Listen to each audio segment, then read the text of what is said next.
सुनो, हाँ ये जो अपने पड़ोस में आलिया रहती है, हाँ। उसकी उसके हस्बैंड से लड़ाई हो गई है। यार इसका हस्बैंड हर वक्त इससे लड़ता ही रहता है। तो उसके हस्बैंड की कॉल मेरे पास आई थी। क्या कह रहा था तुमसे?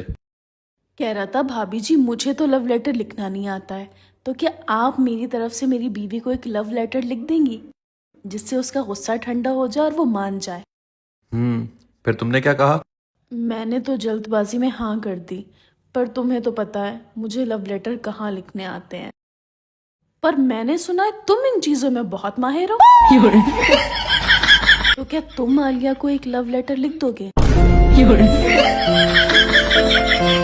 अब तुम इतना कह रही हो तो फिर तुम मुझे बताते रहो, मैं लिख रही हूँ। हाँ लिखो। मेरी प्यारी आलिया। उसके हस्बैंड की तरफ से है ना। तुमसे ज्यादा हसीन आज तक मैंने किसी को नहीं देखा। तुम्हारी आंखें एकदम नशीली हैं,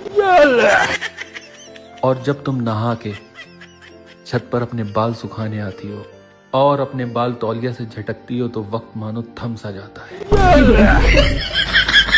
वो लड़कियों को इम्प्रेस करने के लिए बोलना पड़ता है। लिखो लिखो। मुझे मालूम है कि तुम्हारी नई वाली चप्पल तुम्हारे पैरों को काट रही है, इसलिए मैं तुम्हें नई चप्पल ला कर दूंगा। 1 मिनट, लेकिन तुम्हें कैसे पता कि उसकी नई वाली चप्पल उसके पैरों को काट रही है? वो मैंने कल उसे घर से निकलते हुए देखा था, तो बेचारी लंगड़ा के चल रही थी, तो मैं समझ गया उसकी चप्पल उसे काट रही है। और उससे पड़ोसी का खर्चा भी हो जाएगा। मुझे पता है कि तुम्हें गेंदे के फूलों से एलर्जी है, इसलिए मैं तुम्हें गुलाब के फूल भेजूंगा। अब तुम्हें ये कैसे पता कि उसे गेंदे के फूलों से एलर्जी है? वो परसों अपने साथ एक फंक्शन में गई थी ना, तो वहाँ गेंदे के फूलों की सजावट थी, तो जैसे ही वो फूलों के पास गई तो उसे छींके आने लगी, तो मैं समझ गया उसे एलर्जी है उससे। ठीक 3 बजे मैं अपने पड़ोसी के हाथ गुलाब के फूलों का गुलदस्ता भेजूंगा तुम्हारे लिए। तुम क्यों उसके लिए गुलाब के फूलों का गुलदस्ता लेकर जाओगे? अरे उन दोनों में लड़ाई हो रखी है ना, तो मैं उसके हस्बैंड की तरफ से गुलाब के फूलों का गुलदस्ता लेके जाऊंगा ताकि उसका गुस्सा ठंडा हो जाए।